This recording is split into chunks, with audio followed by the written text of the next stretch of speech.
अस्सलाम वालेकुम दोस्तों, आज है 23 जुलाई 2024 और आज के दिन आया है बजट।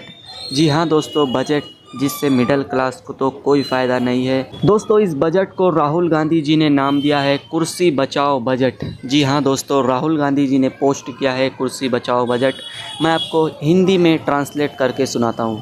पहला यहाँ पर लिखा है, सहयोगी को खुश करे अन्य राज्यों की कीमत पर उनसे खोखली वाद। दूसरा यहाँ पर लिखा है, अपने मित्रों को खुश करे, ए को लाभ, आम भारतीय को कोई राहत नहीं। दोस्तों, यहाँ जो ए लिखा है इसका मतलब है अंबानी अडानी, अंबानी अडानी, अंबानी अडानी। तीसरा यहाँ पर लिखा है, कॉपी और पेस्ट करे कांग्रेस का घोषणा पत्र और पिछले बजट। दोस्तों, इस बजट से आम आदमी मिडिल क्लास को मिला है बाबा जी का ठिल्लू। ये वीडियो देखिए, ये भाई क्या कह रहे हैं। बीजेपी का कोर वोटर तो मिडिल क्लास है, वो नहीं हिलता। लीडर सुप्रिया श्रीनाथ ने क्या कहा है, आइए सुनते हैं। आज बजट के जो डॉक्यूमेंट्स होते हैं वो थोड़ी देर पहले ही अपलोड हुए थे, तो उसको और डिटेल में देखकर हम आपको एक और डिटेल टिप्पणी देंगे। लेकिन फौरी तौर पर जो बड़ी बातें हैं उस बजट पर आपको कांग्रेस पार्टी की प्रतिक्रिया इस मंच से मिल रही है। ये देखकर खुशी है कि वित्त मंत्री निर्मला सीतारमण ने कांग्रेस के न्याय पत्र को, कांग्रेस के चुनावी घोषणा पत्र को बड़ी तल्लीनता से और बड़े गौर से पढ़ा, और उनका ये जो कुर्सी बचाओ बजट है ये एक तरह से कॉपी पेस्ट हमारे जो प्रपोजल्स थे उस घोषणा पत्र में ऐसा प्रतीत होता है।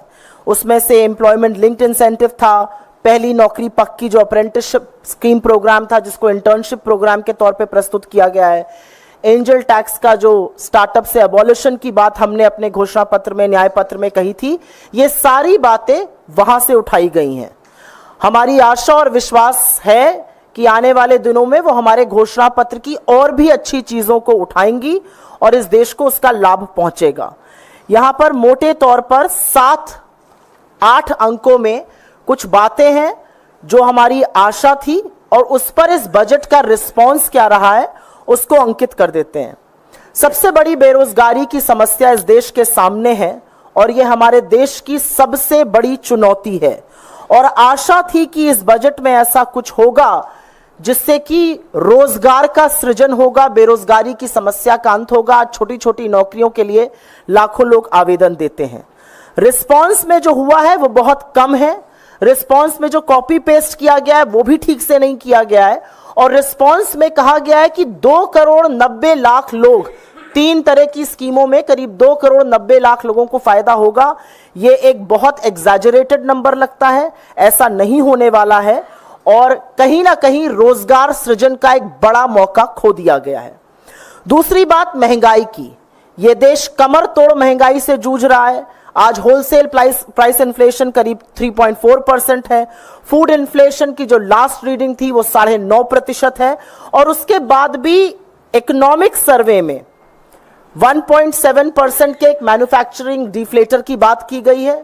इन नंबर्स को जस्टिफाई करने के लिए विश्व के बड़े बड़े अर्थशास्त्री उस डिफ्लेटर के नंबर से यकीन नहीं रखते हैं, और यह भी मानना बड़ा मुश्किल है कि अगर 8.2% जीडीपी ग्रोथ हो रही है तो कृषि सिर्फ 1.4% पे और कंजम्पशन जो 2/3 हिस्सा होता है जीडीपी का वो मात्र 4% पे कैसे ग्रो हो रहा है। खैर, इकोनॉमिक सर्वे में महंगाई पर कुछ सेंटेंसेस, कुछ वाक्य बोले गए थे। वित्त मंत्री ने अपने तीसरे पैराग्राफ में महंगाई पर मात्र 10 शब्द बोले हैं।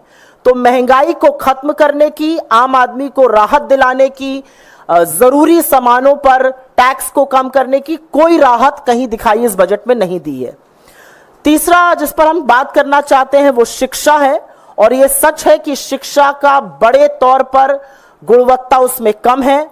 आज बच्चे अपनी क्लास के हिसाब से, आधे से ज्यादा बच्चे अपनी क्लास के हिसाब से, जिस क्लास में वो हैं उस तरह का ना टेक्स्ट पढ़ सकते हैं, ना उस तरह की मैथ कर सकते हैं, ना उस तरह का गणित कर सकते हैं, और यह भी माना जाता है कि उस तरह की स्किल नहीं है।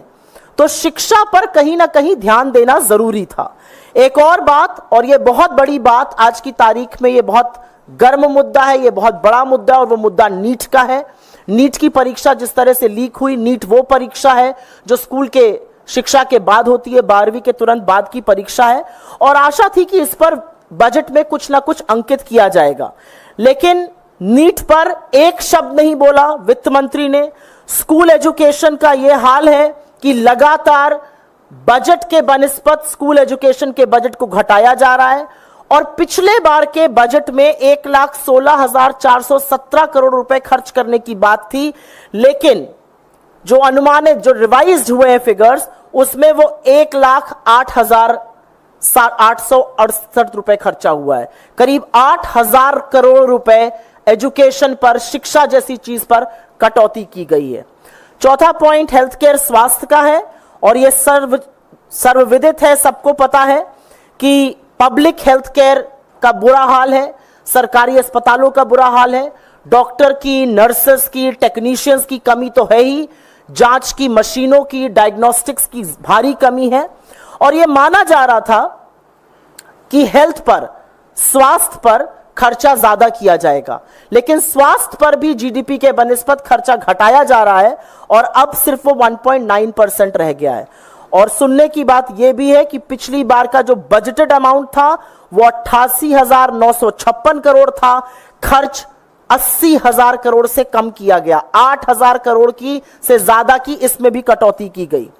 पांचवा जरूरी पॉइंट है कि आय जो थमसी गई है, जो वेज बिल थमसे गए, जो लोगों की इनकम और आय बढ़ नहीं रही है, लगभग 6 साल से लोगों की इनकम एक जैसी प्रतीत हो रही है। वर्ष 2017 से 18, वित्तीय वर्ष 18 से 23 के बीच में जो स्वरोजगार पाते हैं वो 12,800 रुपए कमाते हैं प्रति माह, जो दिहाड़ी मजदूर हैं वो करीब करीब 7,400 कमाते हैं, और जो मजदूर है वो 19,750 कमाते हैं। हमारी हमेशा से डिमांड रही है, हमारे मैनिफेस्टो में रहा है कि 400 प्रतिदिन की न्यूनतम आय हर श्रेणी की होनी चाहिए। इस श्रेणी की जो आय है, मजदूरों की जो आय है, वो 400 रुपए प्रतिदिन पर फिक्स किया जाए, ये हमने अपने घोषणा पत्र में डाला था। लेकिन असलियत यह है कि 0 से 20% टैक्स ब्रैकेट के अलावा किसी भी टैक्स देने वाले को कोई राहत नहीं है, और खास तौर से दिहाड़ी मजदूर, वो लोग जो शायद टैक्स ब्रैकेट में नहीं आते हैं, जो गरीब और गुर्बत से जूझ रहे हैं, पिछले 6 सालों में जिनकी इनकम नहीं बढ़ी है, उनको कोई भी राहत, कोई भी रियायत नहीं दी गई है। छठा बड़ा पॉइंट, और यह कृषि को लेकर है। हमारे देश की 65-70% लोग कृषि से संबंध रखते हैं। एक ही मांग लगातार किसान कर रहे हैं, किसानों की शहादत भी हो गई, किसान आज भी मांग कर रहे हैं कि एमएसपी की कानूनी गारंटी हमें मिलनी चाहिए। इस कानूनी गारंटी का उल्लेख उस घोषणा पत्र में भी है कांग्रेस के, जिससे कॉपी पेस्ट करने का तमाम काम वित्त मंत्री ने किया है। काश उन्होंने यह भी किया होता, लेकिन रिस्पॉन्स में उन्होंने कृषि का बजट घटाया है as a percentage of the budget, और एक यह भी सत्य है कि एमएसपी की लीगल गारंटी पर, कानूनी गारंटी पर उन्होंने एक शब्द नहीं बोला है।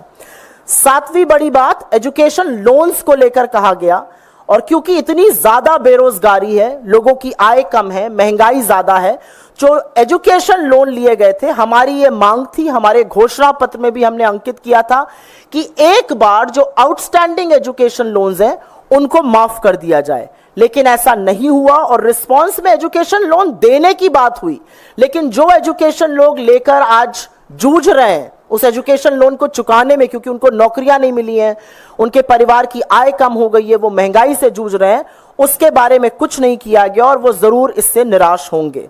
अंत में एक बहुत ज्वलंत और बहुत बड़ा मुद्दा इस समय अग्निपथ स्कीम को लेकर है। लगातार हम देख रहे हैं कि सेना उसका विरोध कर रही है, लगातार शहीद परिवार उसका विरोध कर रहे हैं।